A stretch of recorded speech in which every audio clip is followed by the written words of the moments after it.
Clementine Hartley was having a panic attack at 40,000 feet. It wasn't the fear of flying, though this was the first time her bare feet, yes, bare, because that arrogant idiot had insisted she remove her dirty sneakers before entering the jet, had touched the beige carpet of a private plane. It wasn't even the fact that exactly 2 hours ago she'd been standing in line for the bus heading to a job interview for a cleaning position at a luxury Manhattan condominium, and now she was being served champagne in a crystal flute by a flight attendant who probably earned more than she would make in an entire year. It was the ring. The damn diamond ring sparkling obscenely on her left ring finger. "You need to relax," said Beckett Ashford, the man responsible for this entire insanity, without even looking up from his tablet. He sat in the leather armchair across from her, legs crossed, impeccable three-piece suit, chiseled jaw, and that expression of someone who had never heard the word no in his life. "You look like I'm kidnapping you." "You are!" Clemmy practically shouted, and the flight attendant turned with wide eyes. She lowered her voice to a desperate whisper. "You literally put me in a car, dragged me to a private airport, and shoved a ring on my finger." Beckett finally looked at her. Those gray-green eyes had a disturbing intensity, as if he could calculate exactly how many seconds it would take for you to give in to any demand he made. "I offered $50,000, he corrected, as if that explained everything. "And you accepted." Technically, he was right. Technically, Clemmy had said yes when this absurdly handsome man appeared in the lobby of Ashford Tower, where she was nervously waiting for her interview, and mistook her for someone else. Someone called the replacement. Before she could explain that she was there for a cleaning position, he was already talking about contracts, family urgency, and an amount of money that would finally get her grandmother the surgery the insurance company had been denying for months. $50,000 for 3 months pretending to be his wife at social events. Clemmy had $3.27 in her bank account. She'd said yes without thinking. "I thought it would be like dinners, parties." Clemmy gestured frantically, nearly knocking over the champagne. "Not an international trip."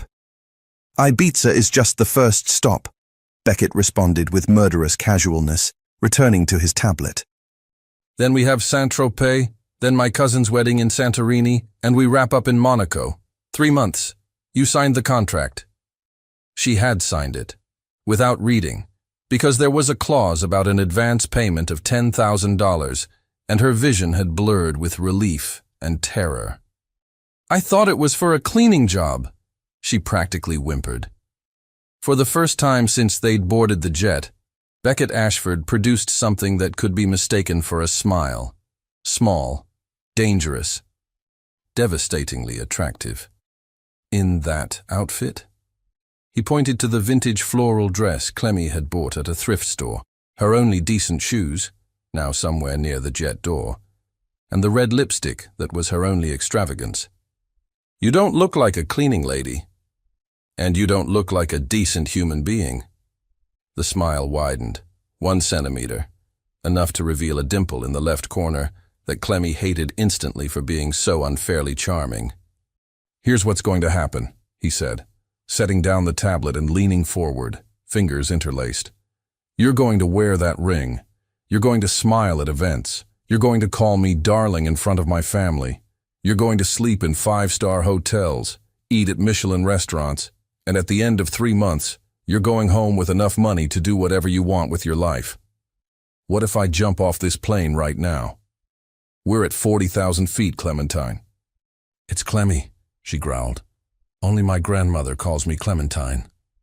Something crossed his face. Curiosity, perhaps. Or maybe she was imagining things because the champagne was taking effect on her empty stomach. "Clemmy," he repeated, and the name sounded different in his deep voice. "You need money. I need a fake wife to keep my grandmother and the company board off my back. It's a business arrangement. Simple." Nothing about this seemed simple.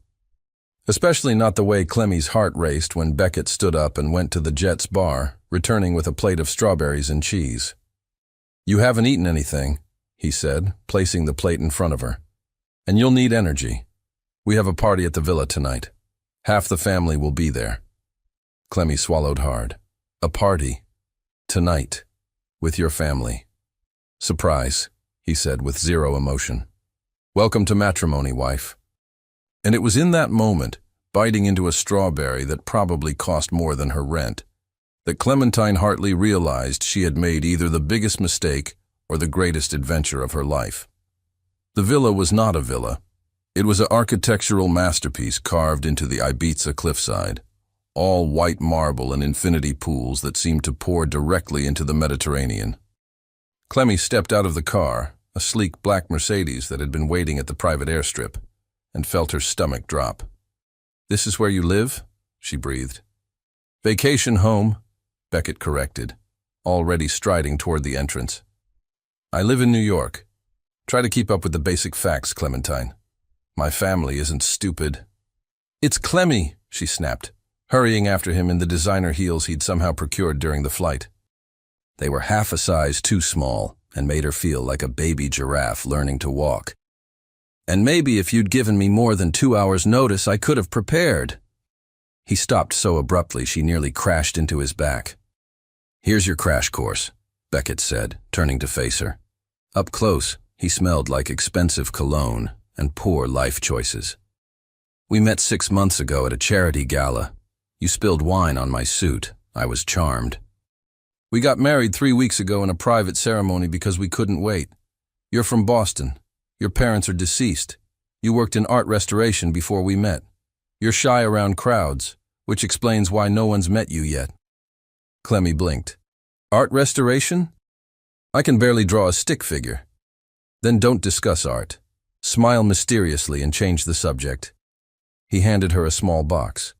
Inside was a delicate gold necklace with a single pearl. "Put this on. It was my mother's." "My grandmother will notice." "Your mother's." Clemmy's hands trembled as she lifted the necklace. "Beckett, this is a prop, like everything else." His voice was cold, efficient, but his fingers brushed her collarbone as he fastened the clasp, and Clemmy forgot how to breathe. "One more thing. My grandmother, Adelaide Ashford, is a human lie detector. She'll test you. Don't panic, don't oversell it, and for God's sake, don't tell her we just met." "That's reassuring," Clemmy muttered. "And Clemmy?" He was already walking away. "Try to look like you're in love with me. I'm trying to look like I don't want to murder you." His laugh, actual, genuine laughter, caught her so off guard she nearly tripped. The party was already in full swing. Beautiful people in linen and silk dotted the terrace, champagne flowing, jazz music floating through the warm evening air. Clemmy felt like an imposter in the cream-colored dress that had magically appeared in her size, labels still attached. Dior. She was wearing Dior. "There they are!" A woman's voice cut through the chatter. "Beckett, you absolute menace!" A stunning redhead in her 30s swept toward them, followed by a tall man with kind eyes and an amused expression. "Lila," Beckett said, and Clemmy caught the first hint of actual warmth in his voice. "Didn't think you'd make it. Miss my baby brother's surprise wife reveal? Never." Lila's green eyes, the same shade as Beckett's, locked onto Clemmy with laser focus. "So you're the woman who finally trapped the untrappable Beckett Ashford?" It wasn't exactly," Clemmy stammered. Beckett's arm slid around her waist, pulling her against him. The contact sent electricity down her spine. "She's terrible at accepting compliments," he said smoothly. "Clemmy, this is my sister Lila, and her husband Marcus." "Lila, Marcus, this is my wife Clementine." "Clemmy," she corrected automatically, then flushed. "I mean, Clementine is fine, but everyone calls me—" "Clemmy," Lila repeated, her smile sharpening. "How quaint. Tell me, Clemmy, how does one go from spilling wine on a man to marrying him in 6 months? That's quite the fairy tale." "When you know," Beckett said, his thumb drawing circles on Clemmy's hip. Was he trying to kill her? "Right, darling?" Clemmy looked up at him. He was watching her with an expression that could almost pass for affection if you didn't look too closely at the warning in his eyes. She was going to kill him. After she stopped her knees from buckling. "Right," she managed. "It was magic." "Magic!" A new voice boomed. An elegant woman in her 70s appeared, silver hair swept into a chignon, posture radiating old money and older judgment. What an interesting word choice. "Grandmother," Beckett said, and Clemmy felt him tense. "You look radiant." Adelaide Ashford's ice-blue eyes swept over Clemmy like an X-ray machine. "And this is the girl who has convinced my notoriously commitment-phobic grandson to marry after precisely 17 days of acquaintance." The terrace went silent. 3 weeks, Beckett corrected tightly. "We dated for—" "I had you investigated the moment I heard the news," Adelaide interrupted. "There is no record of you dating anyone, Beckett. No photographs, no sightings, no social media trail. So either you've become remarkably discreet in your old age or—" She smiled. "This is the most expensive mistake you've ever made." Clemmy's heart hammered. This was it. They were caught. She was going to jail for fraud, or worse. It wasn't a mistake. Everyone turned. Clemmy realized with horror that she had spoken. "I mean—" She stepped forward, away from Beckett's protective hold. "Mrs. Ashford, I know this seems sudden. I know you have every right to be suspicious. But your grandson is the most stubborn, infuriating, impossibly complicated man I've ever met, and somehow—" Her voice cracked. She was thinking of her grandmother, of the hospital bills, of why she was really here, and suddenly the lies felt like truth. "Somehow he makes me want to be brave enough to deserve him." The silence stretched like taffy. Then Adelaide Ashford smiled. Really smiled. "Well," she said softly, "that's the first honest thing anyone said all evening." She lifted her champagne glass. "Welcome to the family, Clementine. God help you." As the party erupted into applause and conversation, Clemmy felt Beckett's hand find hers and squeeze. Once, quickly. When she glanced up, his expression was unreadable. But his thumb was still drawing circles on her palm, and she was in so much trouble. Clemmy discovered 3 things in her first night as Mrs. Beckett Ashford. 1. The villa had 14 bedrooms, and Beckett had given her the one farthest from his. 2. Expensive sheets didn't make you sleep better when your brain wouldn't shut up. 3. Beckett Ashford apparently didn't sleep at all. She found him at 2 a.m. on the terrace overlooking the sea, still in his dress shirt with the sleeves rolled up, nursing what looked like whiskey. The party had ended hours ago, but he sat alone in the moonlight like some kind of brooding romance novel cover model. "Couldn't sleep either?" Clemmy asked, padding out barefoot in the silk pajamas that had also mysteriously appeared in her size. He glanced up and something flickered across his face before the mask slid back into place. "You should be resting. Tomorrow's Saint-Tropez, and my cousin Prescott is even more exhausting than Adelaide." "Is that your way of saying you're nervous?" "I don't get nervous." "Right. You just sit alone in the dark drinking expensive alcohol because you're so relaxed." Clemmy plopped into the chair beside him, tucking her feet under her. "That speech tonight was insane, by the way. You could have warned me your grandmother was basically the FBI. You handled it perfectly." He poured another finger of whiskey. "Where did that come from? The part about me being impossibly complicated?" I panicked. Word vomit. She watched the waves crash below. But I wasn't entirely wrong, was I? Nobody needs a fake wife unless they're running from something real. Beckett was quiet for a long moment. "My parents had the kind of marriage that looks perfect in photographs," he finally said.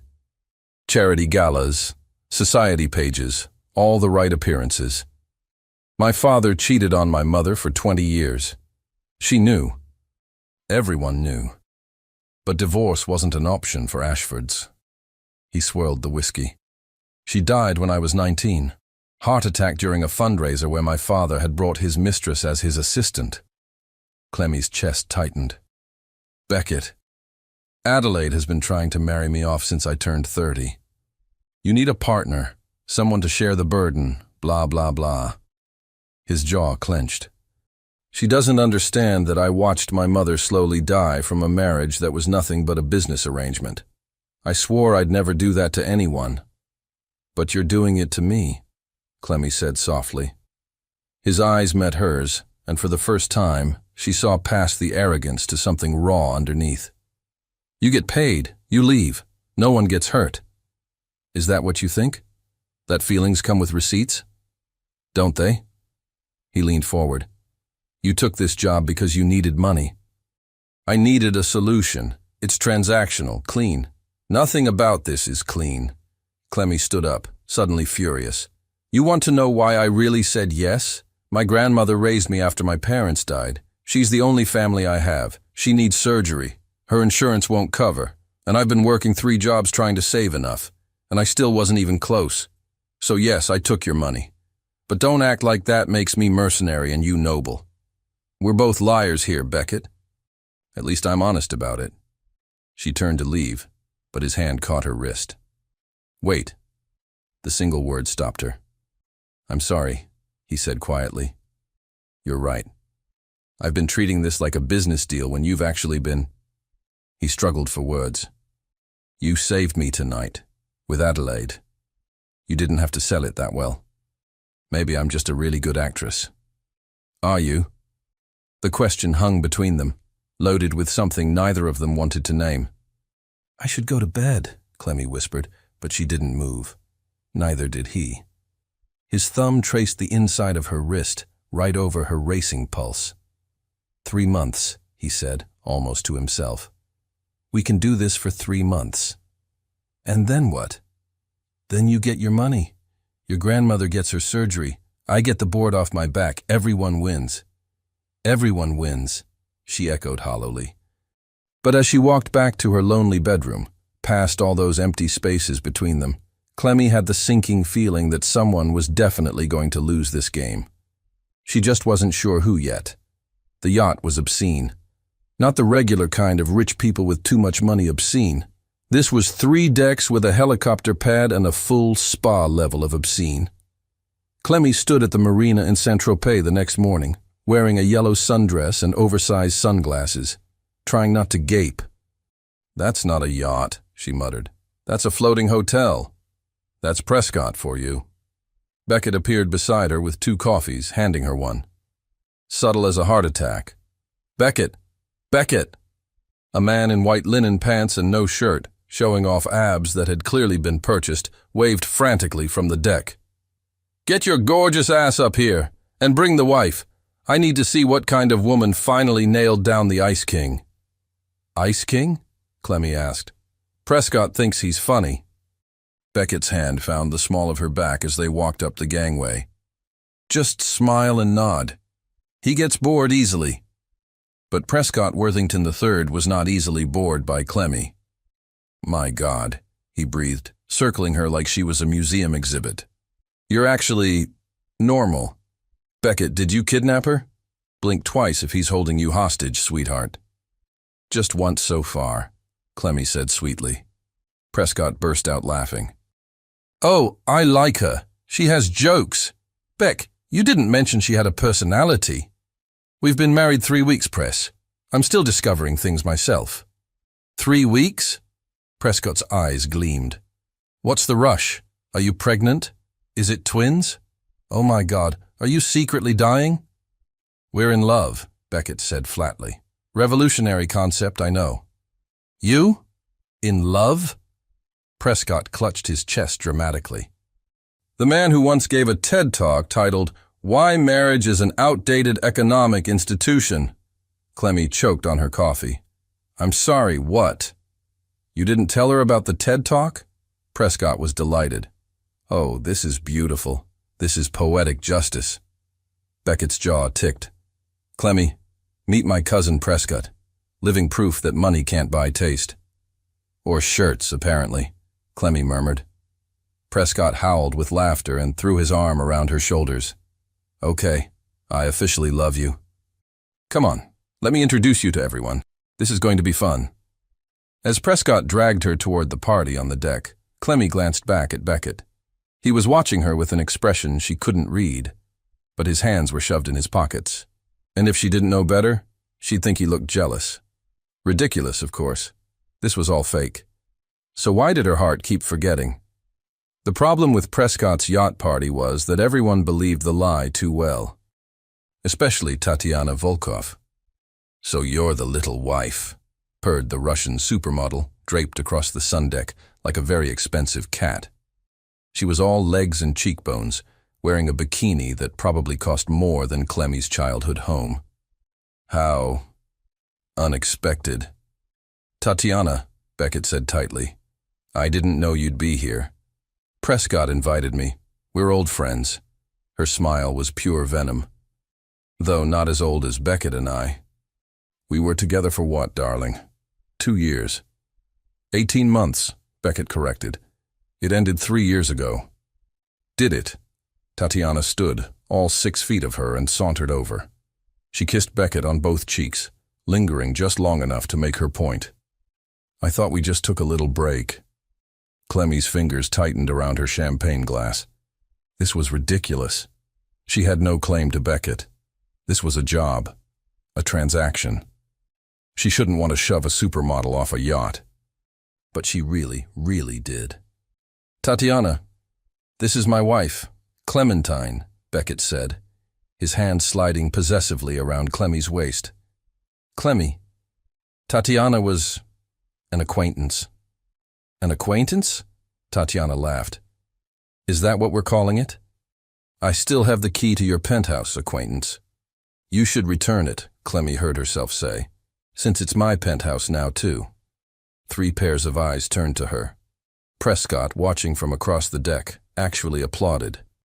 Tatiana's perfect face hardened. "How sweet. Tell me, Clementine, what do you do, besides marry rich men?" "I restore art," Clemmy said, remembering the cover story. "I fix broken, damaged things and make them beautiful again. It's very rewarding work." The double meaning wasn't lost on anyone. Tatiana's smile could have frozen the Mediterranean. How charitable. Beckett always did have a savior complex. She leaned in, her perfume overwhelming. "Just remember, darling, some things can't be fixed. Some men can't be changed. And some of us know him far better than you ever will." Then she was gone, swaying toward the bar in her 5-inch heels. Clemmy realized she was shaking. "Breathe," Beckett murmured in her ear. "You just won that round spectacularly. I want to push her overboard. Get in line. Was she really that important to you?" The question slipped out before Clemmy could stop it. Beckett went still. "Does it matter?" "No." "Yes." "I don't know." Clemmy set down her glass before she shattered it. "I need air. We're on a yacht. It's all air. Then I need different air." She fled to the bow of the yacht, gripping the railing and staring at the endless blue. This was insane. She was jealous of a man who wasn't even really her husband, a man who'd hired her like he'd hire a caterer or a decorator. She was lying. Beckett's voice came from behind her. Clemmy didn't turn around. "About the key?" she asked. "About knowing me." He moved to stand beside her, close enough that their shoulders almost touched. "Tatiana and I dated, yes. We went to the right parties, looked good in photographs, had absolutely nothing in common. When she wanted more, I ended it. She took it poorly." "Shocking. Can't imagine why." "Are you angry with me?" "I'm angry with myself." Clemmy finally looked at him. "This is fake, Beckett. I know that. But when she touched you, I wanted to—" She stopped, horrified. "Wanted to what?" The intensity in his gaze made her mouth go dry. "Nothing. Forget it." "Clemmy." He turned to face her fully. "What did you want to do?" "I wanted to tell her you were mine," she whispered. "Which is insane because you're not. This is a contract. 3 months. I get paid, I leave, nobody gets hurt. Right?" Beckett's hand came up to cup her face, his thumb brushing her cheek. "Right." But he didn't sound convinced, and he was leaning closer. And Clemmy's entire nervous system was short-circuiting. "We should probably," she started.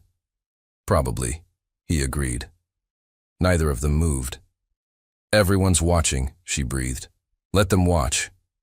His lips were an inch from hers when Prescott's voice shattered the moment. "Cannonball!" The splash soaked them both. Clemmy shrieked, and Beckett jumped back, dripping and glaring at his cousin's grinning head, bobbing in the water. "You're welcome," Prescott shouted. "You were about to do something stupid. I'm a hero." "You're a dead man," Beckett called back, but Prescott was already swimming away, laughing maniacally. Clemmy looked down at her ruined dress, then at Beckett's soaked suit, and started laughing. Real, genuine, can't-breathe laughter. "This is not funny," Beckett said, wringing out his tie. "It's hilarious. My suit is Italian. Your cousin is insane." That too. But he was smiling. Actually smiling, wide and real, and Clemmy's heart did something dangerous in her chest. "Come on," he said, offering his hand. "Let's get changed before Tatiana decides you look better wet and pushes you in herself." Clemmy took his hand. His fingers intertwined with hers, warm and sure, and didn't let go as they walked across the deck. Tatiana watched them leave, her expression murderous. Prescott, still in the water, gave Clemmy a thumbs up. And somewhere in the back of her mind, past the butterflies and the racing pulse and the absolutely terrifying realization that she was starting to feel things she shouldn't feel, Clemmy heard a voice that sounded suspiciously like her grandmother's. "Oh, honey, you're in trouble now." That night, in her cabin, Clemmy found a box on her bed. Inside was a delicate bracelet, antique silver with tiny forget-me-nots etched into the band. The note said simply, "For winning round 1. She put it on and didn't take it off, even though she knew she should, even though this was all pretend, even though in less than 3 months she'd give back the ring and the life and the man who was making her forget why she'd said yes in the first place. The bracelet felt like a promise or a warning. Clemmy wasn't sure which scared her more. Santorini was a mistake. Not the island itself. That was postcard perfect. All white buildings clinging to cliffsides and sunsets that looked photoshopped. The mistake was the hotel. "There's only one room available?" Clemmy stared at the apologetic concierge. "In the entire hotel." "Wedding season, Mrs. Ashford. Everything has been booked for months. But the honeymoon suite is our finest accommodation. You and Mr. Ashford will be very comfortable." Beckett appeared behind her, phone pressed to his ear, clearly in the middle of chewing out someone. "Don't care if the Prime Minister needs it. I booked that suite 6. He stopped. "What's wrong?" "Honeymoon suite," Clemmy said weakly. "1 bed." His expression didn't change, but she saw his throat work as he swallowed. "I'll take the couch." "The suite doesn't have a couch, sir," the concierge said cheerfully. "Just the California king bed and the private hot tub on the balcony. Very romantic." "Perfect," Clemmy muttered. "Just perfect." The bed was enormous, and there was definitely only one of it. Clemmy stood in the bathroom for 20 minutes, staring at herself in the mirror, giving herself a pep talk. "You're an adult. He's an adult. People share beds platonically all the time. You can do this without spontaneously combusting." When she finally emerged in her pajamas, modest, she'd made sure of that, Beckett was standing on the balcony, still fully dressed, staring at the caldera. "I can sleep on the floor," he said without turning around. "Don't be ridiculous. You're 6'3". "I've slept in worse places." "Beckett." She walked over to him. "It's fine. We're both adults. We can share a bed without it being weird." He finally looked at her, and something in his eyes made her breath catch. "Can we?" The question felt heavier than it should. "Yes," she said, not sure if she was convincing him or herself. They lay on opposite sides of the bed like 2 corpses, a careful foot of space between them, both staring at the ceiling. "This is the most uncomfortable I've been in my entire life," Beckett said after 10 minutes of silence. "Same. We're being ridiculous. Completely ridiculous." Neither of them moved. "Tell me something real," Beckett said suddenly. Clemmy turned her head. In the moonlight filtering through the curtains, His profile was all sharp angles and shadows. What? Something true. Not from the cover story. I want to know one real thing about Clementine Hartley. Her heart hammered. Why? Because I've watched you charm my grandmother, verbally spar with my ex, and win over every single person we've met. But I don't actually know anything about you beyond the fact that you have a grandmother who needs surgery, and you look beautiful in everything. You think I'm beautiful? Clemmy, don't deflect. She took a breath. Okay, real thing. I was supposed to go to art school, got a full scholarship to RISD, but my grandmother got sick my senior year of high school, and I stayed home to take care of her. Worked retail, then waitressing, then whatever paid the bills. I kept telling myself I'd go back to school eventually, but eventually became 8 years, and now I'm 26 and I clean other people's houses for a living. Beckett was quiet for a long moment. Do you regret it? Not the staying. She raised me. She's all I have.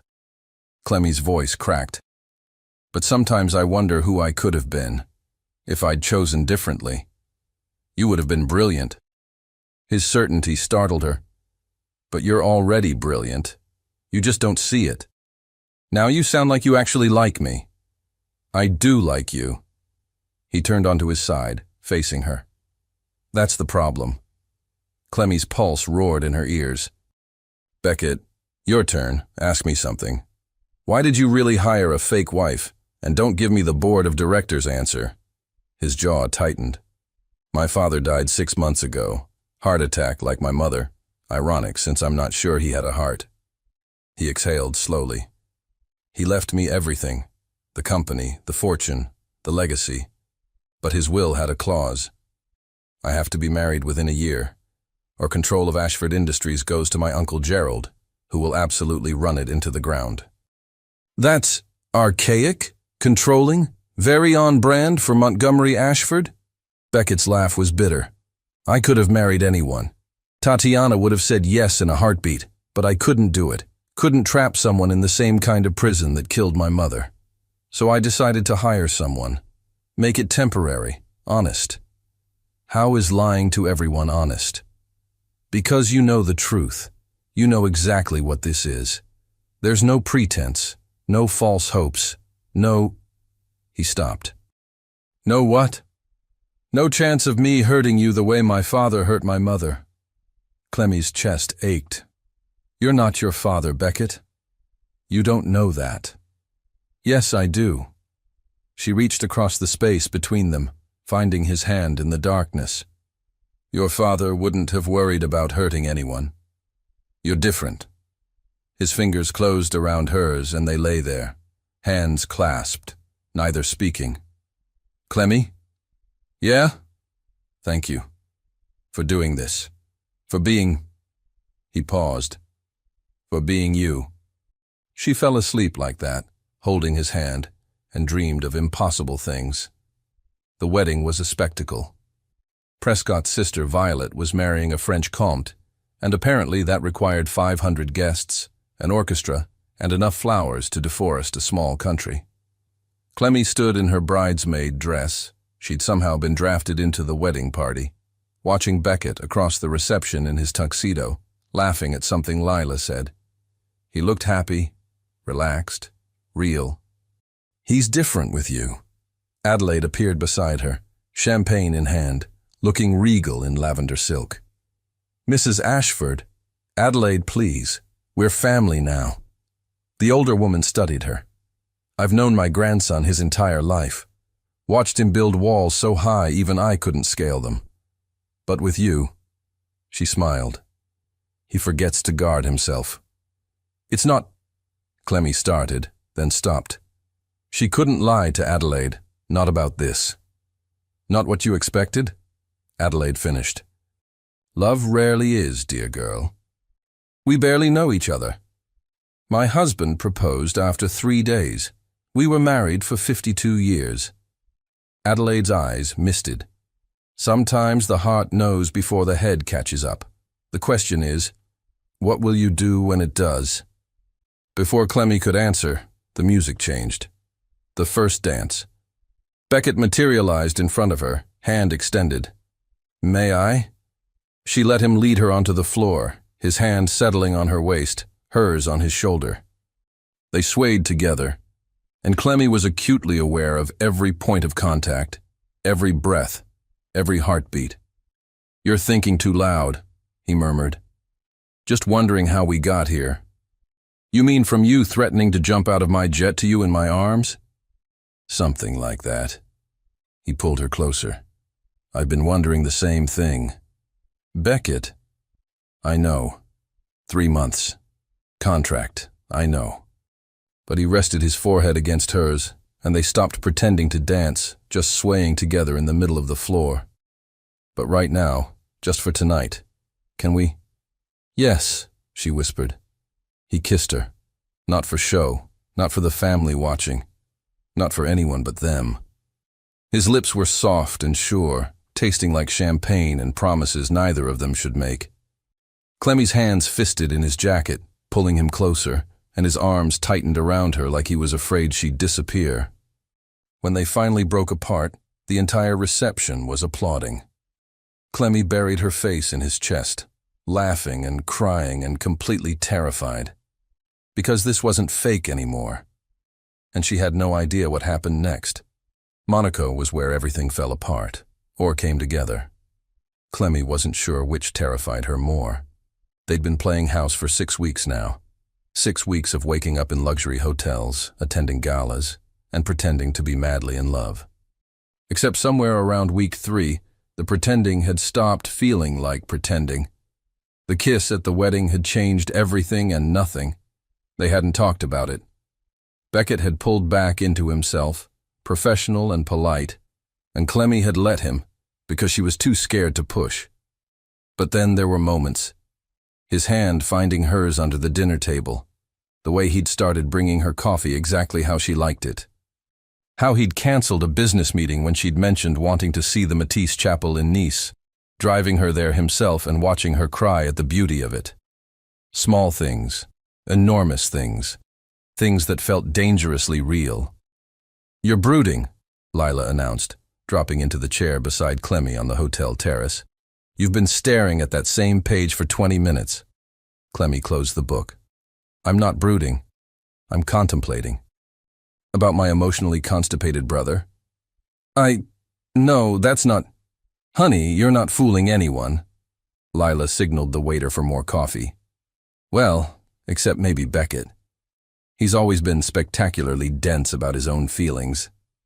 "There are no feelings. This is a business arrangement, I know. That's what he told me too." Lila leaned back. "Want to know a secret?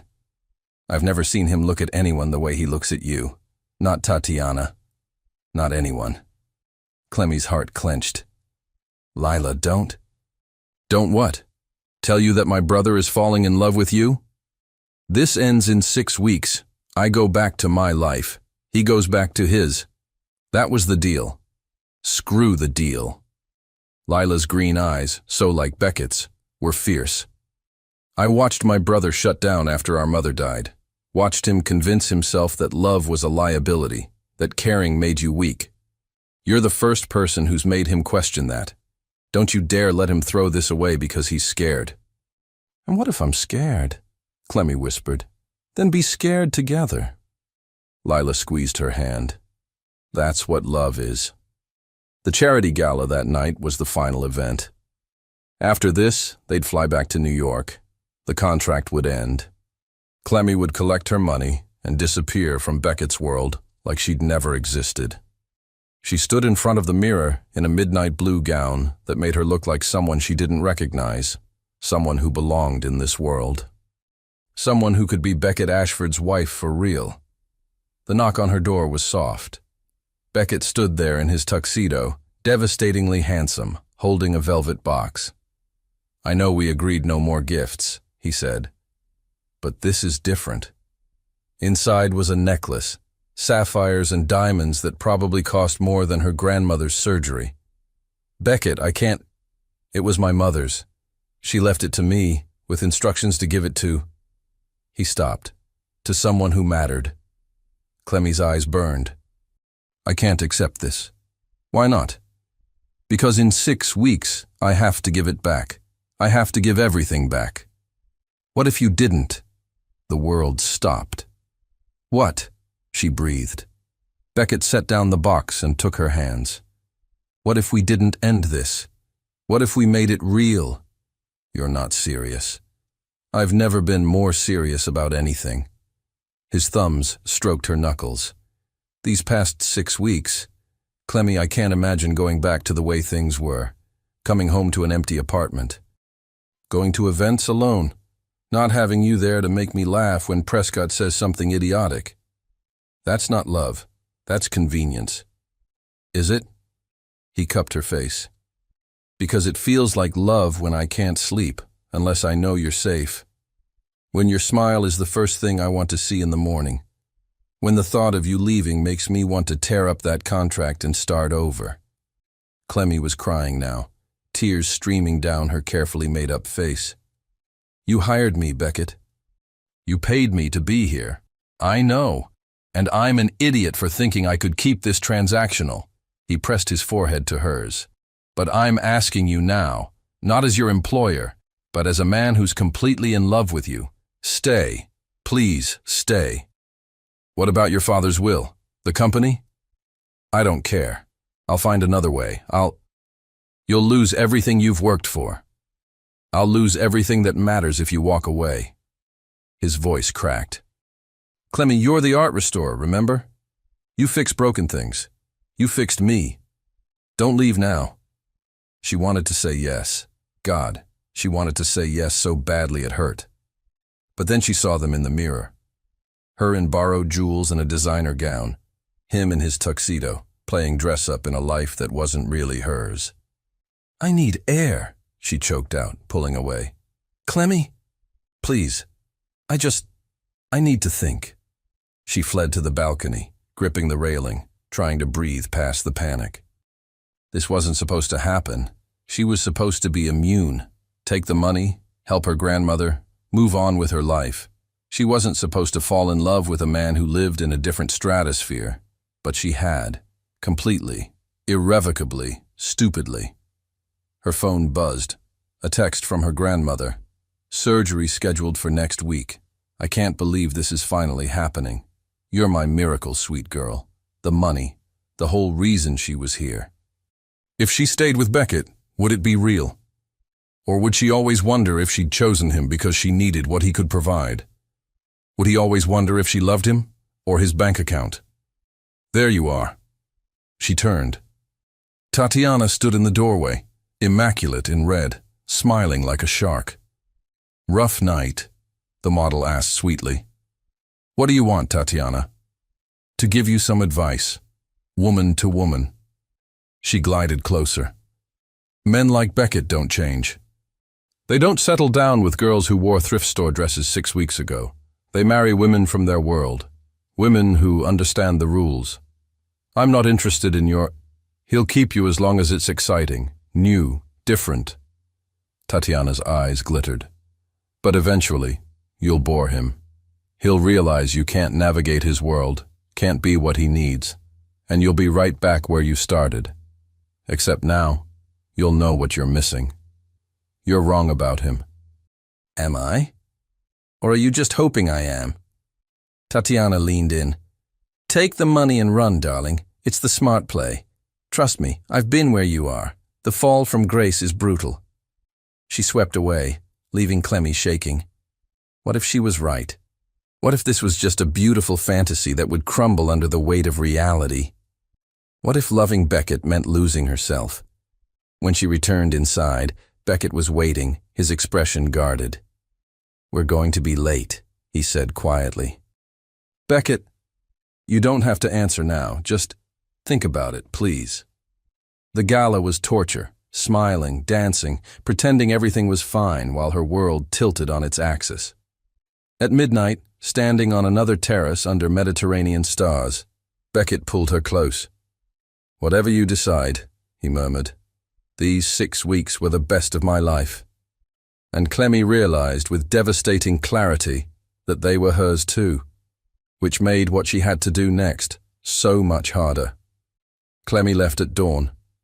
She'd packed while Beckett slept, moving silently through the hotel suite, folding designer dresses she'd never wear again, slipping off the bracelet and the necklace and, after a long, painful moment, the ring. She left them on the dresser with a note that said simply, "I'm sorry. Thank you for everything. See, coward." She was a complete coward. But staying would have been worse. Staying would mean watching him realize Tatiana was right. That Clemmy didn't fit. That this had been a beautiful mistake. Better to leave now, with the fantasy intact, than wait for it to shatter. The flight to New York was a blur. She'd used her original return ticket, squished in economy, crying silently into her complimentary ginger ale, while a businessman beside her pretended not to notice. Her phone buzzed constantly. Texts from Beckett. "Where are you? Clemmy, please. Talk to me. At least let me know you're safe. I'm calling the police." "Never mind. Lila tracked your flight. I'm not stalking you. I'm just losing my mind. Was it something I said? Something I did? Please. Just tell me why." She turned off her phone. Her grandmother's apartment in Queens had never looked smaller, or more like home. Magnolia Rose Hartley. Her grandmother, silver-haired, sharp-eyed, wearing her favorite floral housecoat, stood in the doorway with arms crossed. "You want to tell me why you look like someone ran over your puppy?" Clemmy burst into tears. An hour later, surrounded by tissues and her grandmother's famous chamomile tea, the whole story came tumbling out.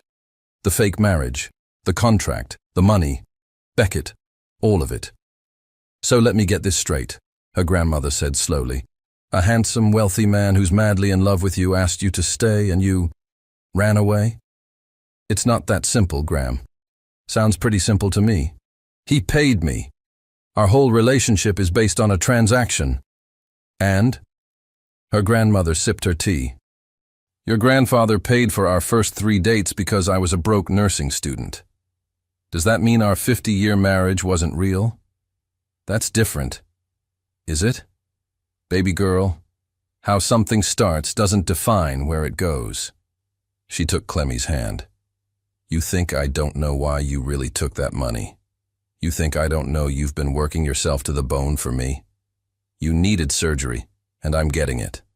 Thanks to you. But Clemmy," her grandmother's voice cracked, "I didn't raise you to be a martyr. I raised you to be brave, to take chances, to fight for what you want. What if what I want doesn't want me back?" "Did he say that?" "No, but did he give you any indication that his feelings weren't real?" Clemmy thought about the bracelet, the necklace, the way he'd looked at her when he said he loved her. "No. Then why are you here instead of there?" "Because I'm scared." The admission ripped out of her. "I'm scared that I'm not enough. That I don't belong in his world. That one day he'll wake up and realize he made a mistake." Her grandmother stood, joints creaking, and pulled Clemmy up. Led her to the mirror in the hallway. "What do you see?" "Gram. Humor me." Clemmy looked. Saw her red-rimmed eyes, her plain t-shirt, her messy hair. "I see me. Regular. Broke. Ordinary me. I see a woman who got a full scholarship to Resti, who's been supporting her grandmother for 8 years without complaint, who charmed an entire family of billionaires and made them love her, who's smart, beautiful, talented, and brave enough to walk into a stranger's jet and change her whole life." Her grandmother squeezed her shoulders. "You've always been enough, baby. The question is, when are you going to believe it?" Clemmy's phone, turned back on, rang immediately. Not Beckett. Lila. "You complete idiot," Lila said without preamble. "What the hell were you thinking?" "Lila, I can't. He's a mess. An absolute disaster. Won't eat, won't sleep, just sits in his office staring at that stupid contract like he can find a loophole that'll bring you back." Clemmy's chest ached. "I'm sorry. Don't apologize to me. Come home and apologize to him." "It's not my home." "Isn't it?" Lila's voice softened. Clemmy, I've known my brother my entire life. I've never seen him like this. You didn't just break his heart. You made him believe he could have one again, then took it away. That's not fair. You're right. It's not fair. None of this is fair. But love isn't about fair. It's about showing up even when you're terrified. It's about choosing each other every single day. She paused. He chose you. The question is, are you brave enough to choose him back? The line went dead. Clemmy stood there, phone in hand, her grandmother watching with knowing eyes. Well? Graham asked. I need to go back. Damn right you do. But what if? No more what ifs, baby girl. Just what is. Her grandmother kissed her forehead. Now go. Before that boy does something stupid like marry someone else out of spite. The problem was, Beckett Ashford had already done something stupid. Clemmy found out from TMZ, of all places, standing in line at the airport. The headline screamed from someone's phone screen. Ashford, heir to wed after whirlwind romance ends. Her heart stopped. The article showed Beckett leaving a restaurant with a blonde woman. Beautiful, sophisticated. Someone from his world. Sources say Ashford has moved on quickly from his mysterious wife Clementine, who disappeared from Monaco last week. He was spotted with socialite Victoria Pemberton.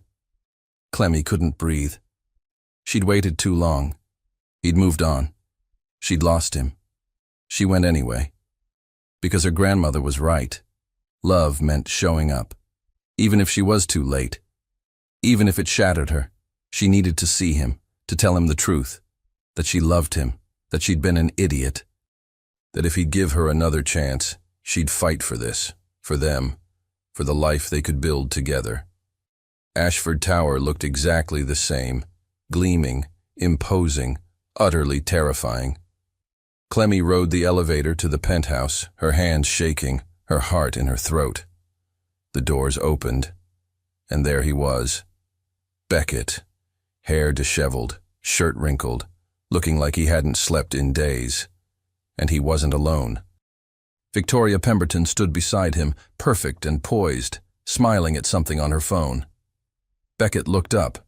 Their eyes met, and Clemmy watched his entire face transform, shock, hope, pain, longing, all flickering across his features in rapid succession. Clemmy, he breathed. Victoria's head snapped up. Oh, you're the wife. Ex-wife, Clemmy whispered, because that's what she was, wasn't she? The contract was over. I should go, I'm sorry. I didn't mean to interrupt. Don't. Beckett's voice cracked. Don't go, please, not again. But she's my new attorney, Victoria said dryly, helping him fight his uncle for control of the company. Though the billionaire pining situation is getting tedious. She grabbed her bag. I'll be outside. You two clearly need to talk, or kiss, preferably both. She left, and Clemmy and Beckett stood there, 6 feet of charged air between them. You came back, he said. You hired a new attorney. You left. I was scared. I've been dying. I'm sorry. I love you. They said it at the same time, then stared at each other. You love me, Clemmy whispered. More than anything. He took a step closer. Did you really think I could move on in a week? TMZ said, TMZ is why I hate the media. Another step. Clemmy, I haven't thought about anyone but you since the moment you threatened to jump out of my jet. I was terrified you'd realize I wasn't enough. And I was terrified you'd realize you were too good for me. He was right in front of her now. We're both idiots. Complete idiots, she agreed. So what do we do about it? Clemmy took a shaking breath. I choose you. I choose this. I choose us. If you'll still have me. Beckett pulled her into his arms, and it felt like coming home. Always, he murmured against her hair. Forever. For real this time. No contract? No contract. Just you and me and whatever comes next. She pulled back to look at him. I love you. I should have said it in Monaco. I should have stayed. I should have... He kissed her quiet, deep and sweet and perfect. "You're here now," he said when they broke apart. "That's all that matters." And for the first time in a week, Clemmy let herself believe it. 3 things happened in the week after Clemmy came back. 1. Beckett's uncle Gerald contested the will, claiming the marriage was a sham. 2. He was absolutely right. 3. Nobody cared.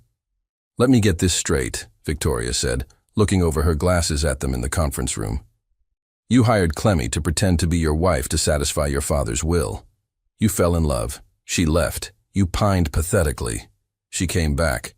And now Gerald is trying to prove the marriage is fake to take the company."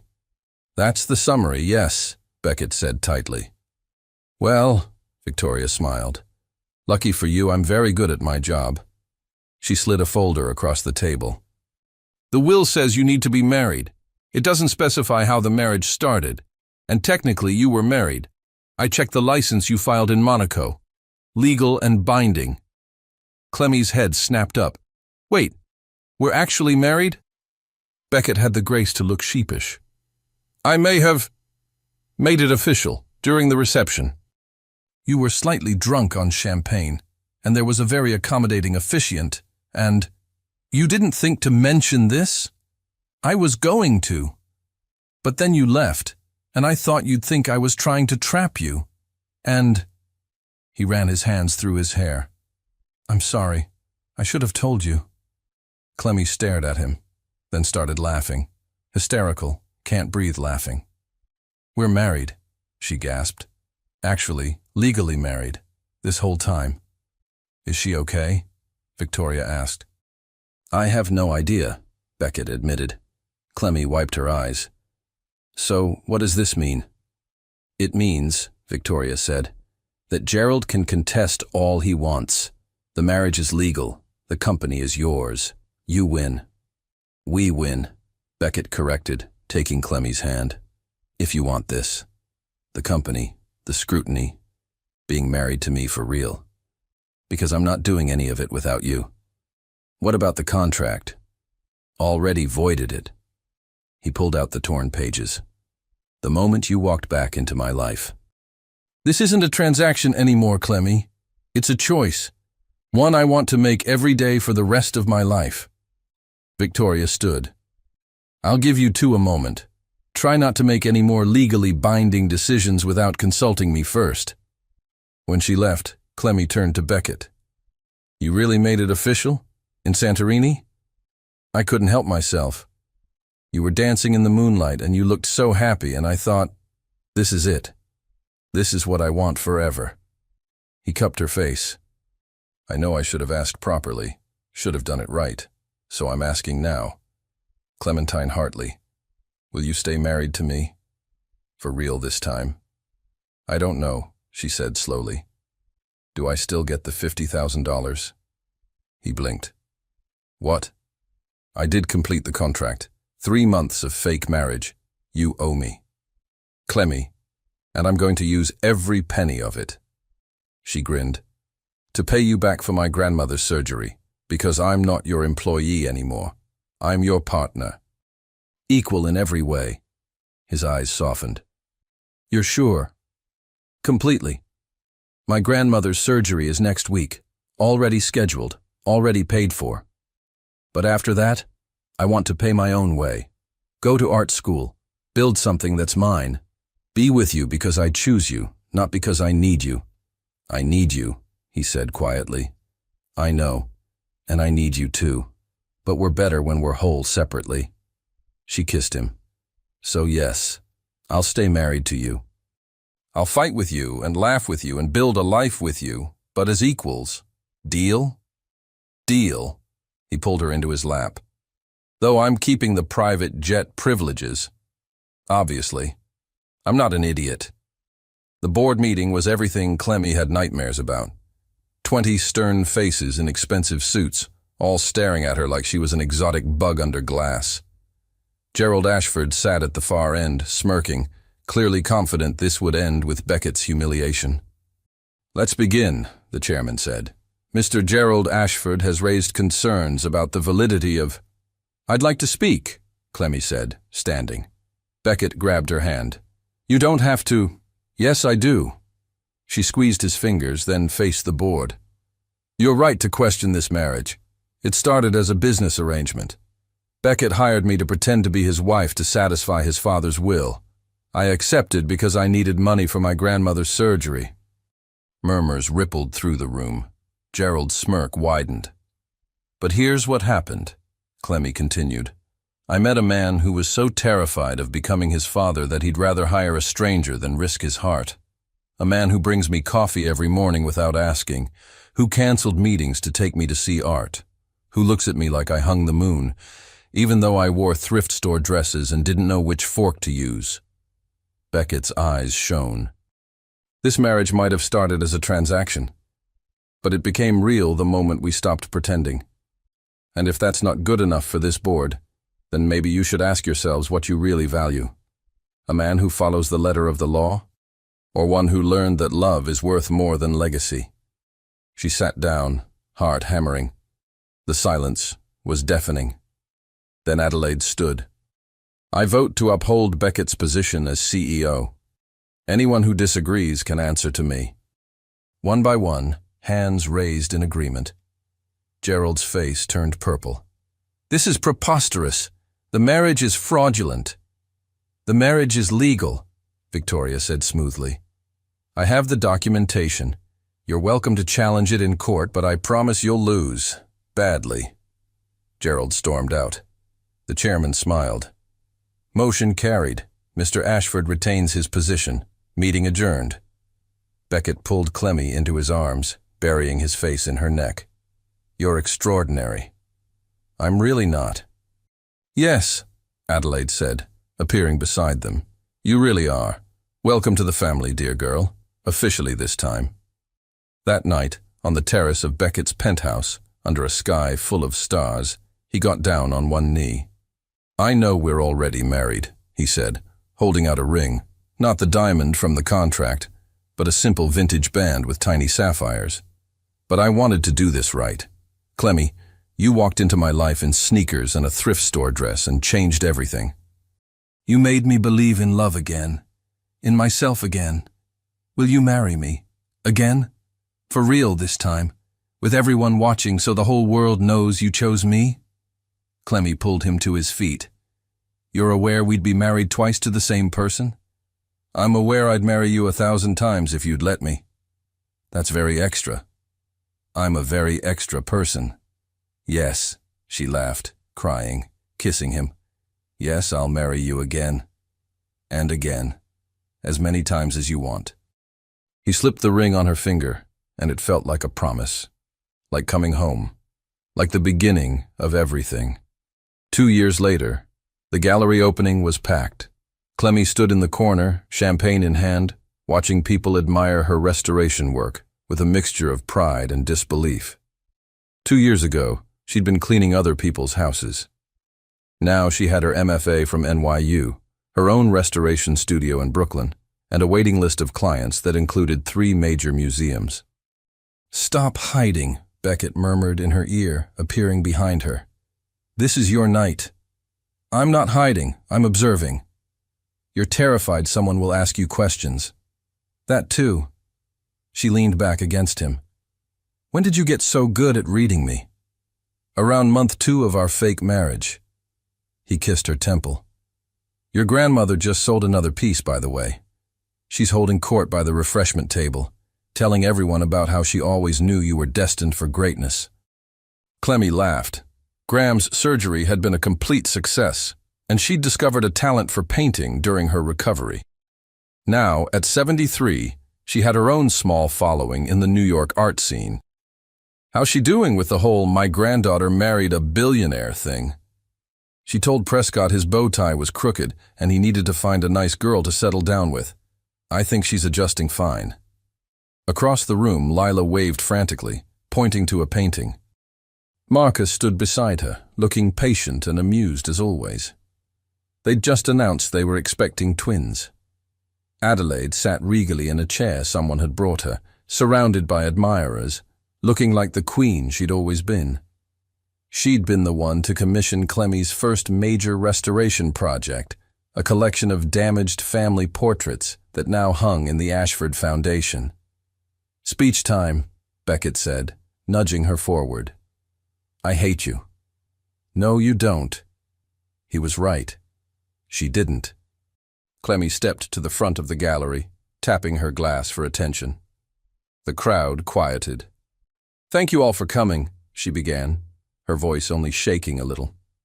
2 years ago, I thought my life was set on one path. I thought I knew exactly who I was and what I was capable of. Then I met a man who—" She found Beckett's eyes in the crowd. "Who saw potential I didn't see in myself. Who believed in me before I believed in me. Who taught me that sometimes the biggest adventures start with the smallest yes."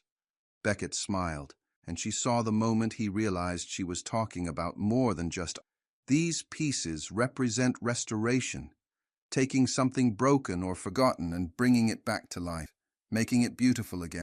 That's what love did for me. So this exhibition is dedicated to my husband, Beckett, who restored my faith in impossible things. The applause was thunderous, but Clemmy only heard her grandmother's whistle and Lila's whoop.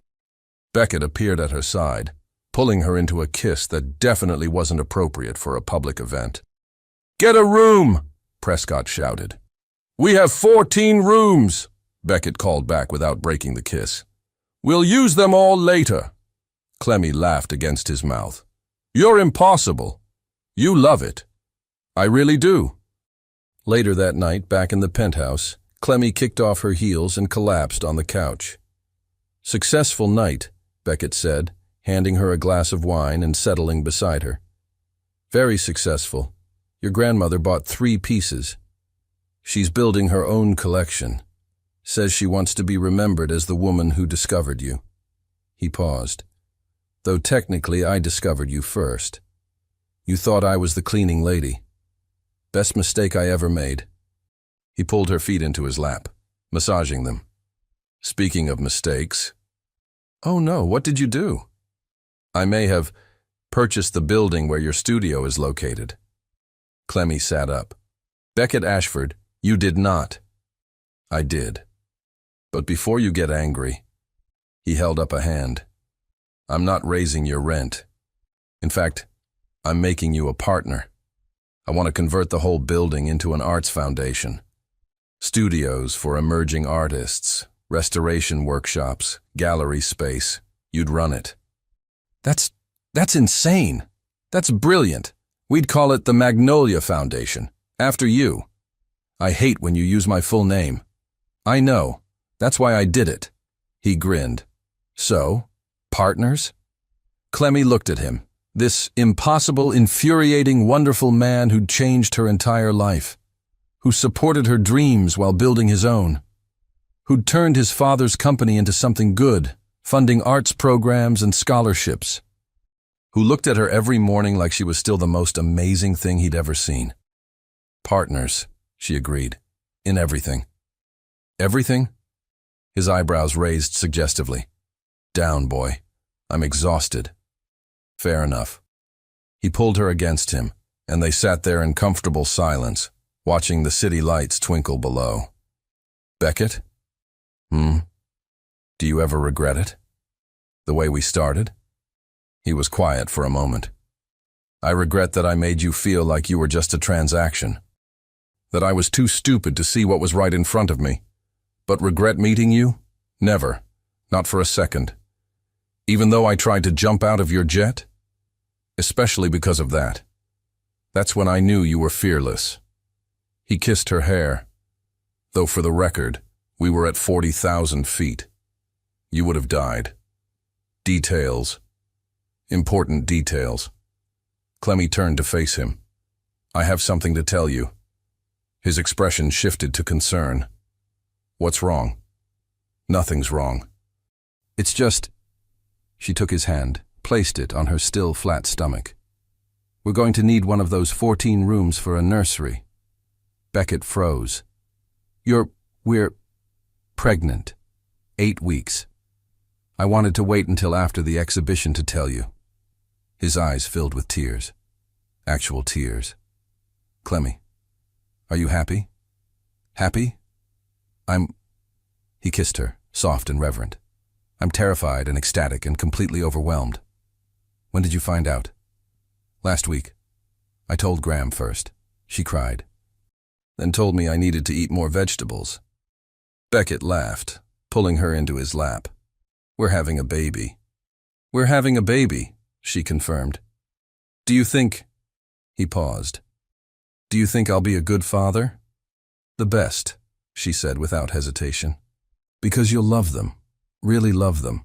Not because you have to or because it's expected, but because you know what it's like to need that. He held her close, and Clemmy felt his heart racing against hers. Thank you, he whispered. For what? For getting on that jet. For staying. For choosing me every single day. Thank you for seeing me, she whispered back. For making me brave enough to see myself. They stayed like that, wrapped in each other, until the city went quiet and the stars came out. And in the morning, when Clemmy woke to coffee on the nightstand, and Beckett watching her with that expression that still made her heart race, she thought about the girl who'd stood in line for a job interview 2 years ago. Who'd said yes to an impossible proposal. Who'd fallen in love in the most unexpected way. Who'd found herself by losing herself completely. That girl had been terrified of not being enough. This woman knew she was everything.